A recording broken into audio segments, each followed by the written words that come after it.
Welcome to Coffee Break Tennis. So we have arrived at the final four of the Nitto ATP World Tour Finals. Been saying Nitto so much.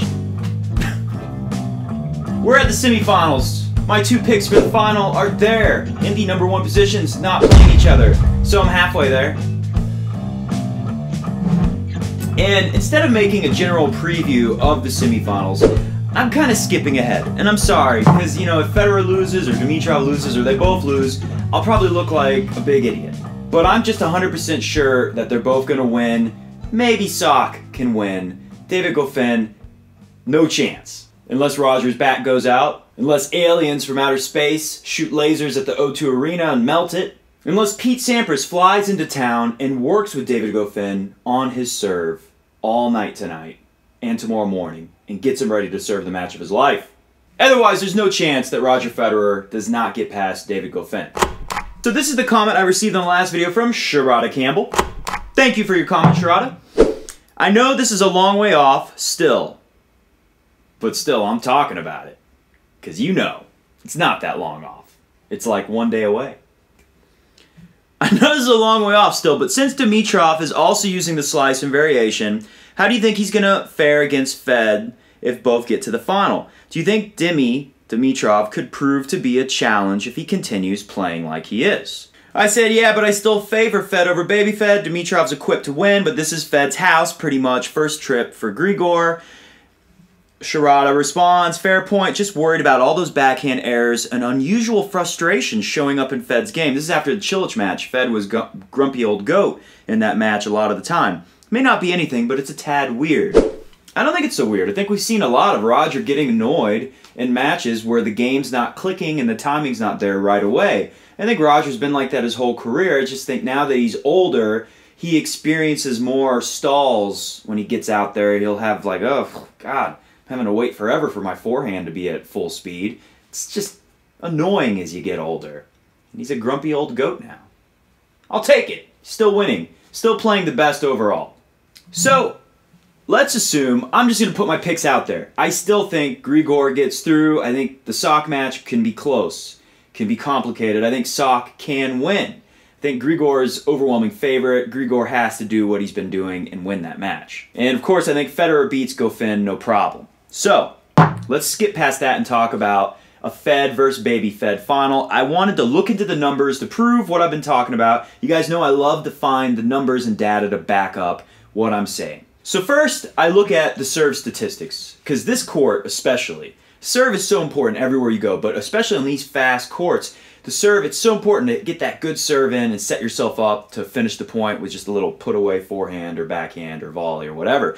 And no surprise here, put it on the screen, Roger Federer and Grigor Dimitrov tied for first place. They give Federer first here, so maybe he's got an 82 point something higher, but 82% of the time, when Grigor or Roger hits their first serve in the box, they win. Contrast that to Pablo Carreño Busta! PCB, Panama City Beach, Pablo Carreño Busta! He's got 56%. That's like 26% away, almost 30%. Rounds up to 30, baby. Almost 30% less win percentage on his first serve. Oh! Second serve. By the way, I'm going to get back to that glaring statistic there where PCB, Pablo Carreño Busta, is almost 30% away from Federer and Grigor and everyone. I mean, look at if we take Nadal out because he only played one match. Look at David Goffin. He's second worst when we don't consider Nadal on winning on first serve, and he's still, what is that, 5% ahead of PCB. That's enough on that. All right, so let's look at the second serve. Who's doing better on the second serve? Second serve, Roger Federer and Grigor Dimitrov. 1 and 2 again, except this time Roger's got a nice edge. 60 versus 55. That's 5% higher for Roger. Look at PCB, Pablo Carreño Busta. He's still down near the bottom. David Goffin, the very bottom, 41%. I'm going to get back to those numbers, why it's important that those guys are so bad in a little bit. Because here I am, I'm trying to find some kind of statistic to prove to me and to Sharada and to anyone out there who's wondering, like Sharada, if maybe Dimitrov has a chance here. He has all these weapons, like Roger, This court favors these weapons. Is he going to use it to beat Papa Fed? Is Baby Fed too hot for Papa Fed? That's the name of the video. And I'm going to get into that because then I found this really important statistic that basically measures how do you handle pressure. Break points saved.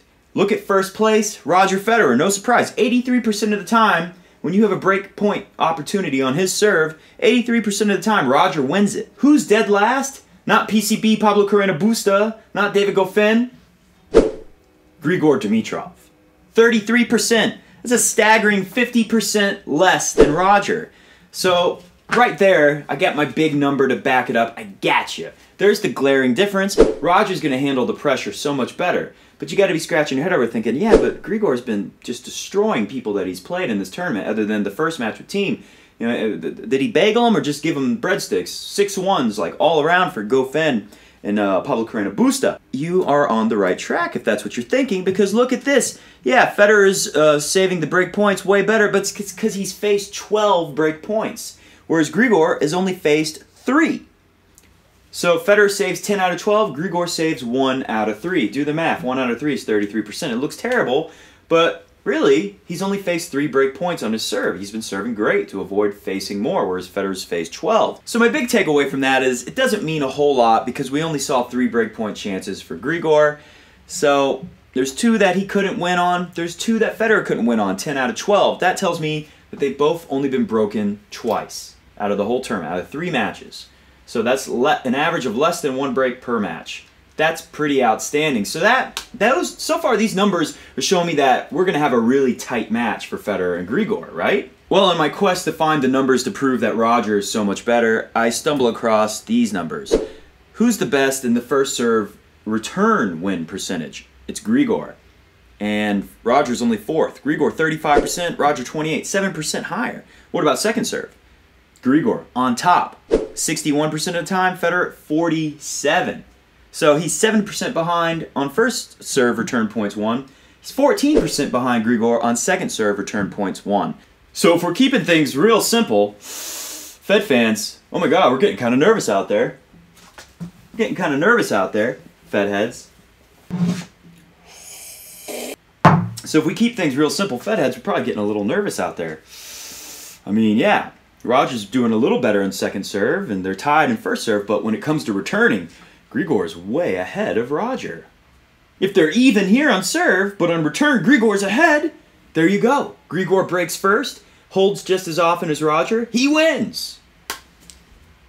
But then we got to ask ourselves, who has Grigor been breaking? So you can see right here, return games 1. That's how many breaks you have. Grigor's got 13, Roger's got 8. 5 more. But now we have to go back to the win on first and second serve numbers. Just like I said, we're going to come back.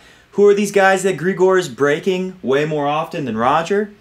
Well, they're only the worst servers in the tournament by far. Remember, Pablo Carreno Busta's 56% dead last win on your first serve. He's barely winning more than half of his first serve points. And guys like Roger and Grigor are winning 82%, almost a 30%. It rounds up to 30% difference. David Goffin, not much better at 71%. If we take out Nadal, he's second to last place. Now Dominic Thiem, Grigor did play Dominic Thiem. Dominic Thiem has the 3rd highest win on first serve percentage. But Dominic Thiem's second serve, guess where he is? 3rd to last. And of course, win on second serve, who's dead last? David Goffin, 41. Pablo Carreno Busta, 43. Roger's got a 60. Dimitrov has only faced guys who are winning just barely over 40% on their second serve. And if he faces Roger, he's playing a guy who's winning 60%. Who's Roger breaking? Guys like Marin Cilic, Alexander Zverev. These are some of the best serves in the business. Now, you can argue the reverse of this. We could say that Roger's great serving percentage numbers, his second serve win percentage, he's serving against the giants, the big tall guys that don't move as well, whereas Dimitrov's having to serve against these guys who are known for being great returners, like Goffin and Pablo Carreno Busta. And that's where I find my point here, where I can argue that Federer wins, because look at Pablo Carreno Busta on first serve return. He was dead last with, wait for it, staggering statistic here. Grigor Dimitrov, the very best at returning serve at the Nitto ATP World Tour Finals, 35%.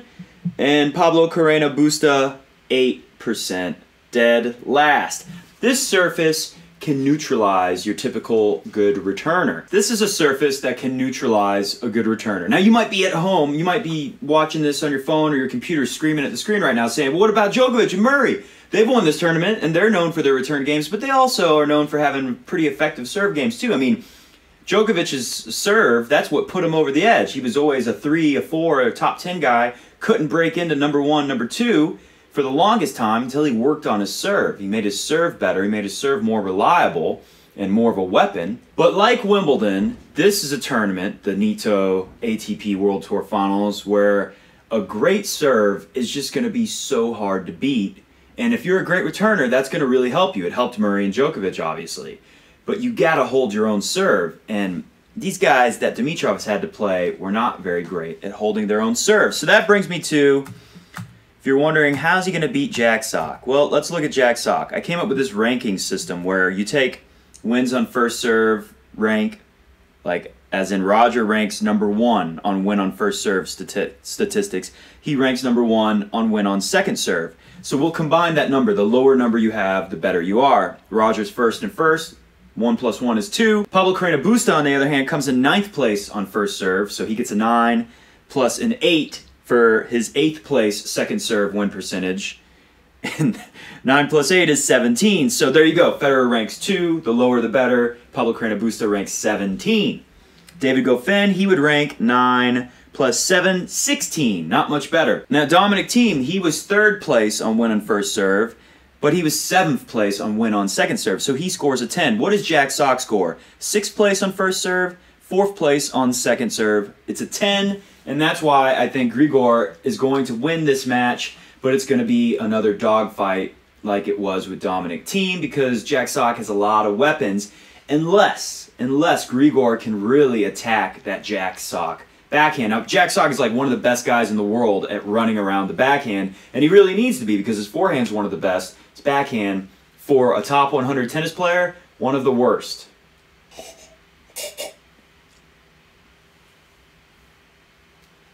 No more cough. Well, there you guys go. Thank you for watching Coffee Break Tennis. I'm your host, Matt Bradshaw, and we are brought to you by Crunch Time Coaching. Crunch Time Coaching is a worldwide leader in online tennis instruction. If you're a tennis player at home and you're learning the craft of tennis, you need to hit subscribe below and hit that bell. Give us a thumbs up too. Let us know that you like Coffee Break Tennis. Let us know that you like world-class online tennis instruction. So the final question I have for you guys is this. Let's see what kind of numbers Roger can put up on serve and on return against a David Goffin, and let's see how Grigor, how he can do against a Jack Sock. If my argument here is mostly that, look, Federer had a tougher group to play in than Dimitrov did, well, now they get to play guys from each other's groups, the second best from each other's groups. So we will be back tomorrow after the matches conclude. We can look at these numbers and talk about Federer and Dimitrov a little bit more.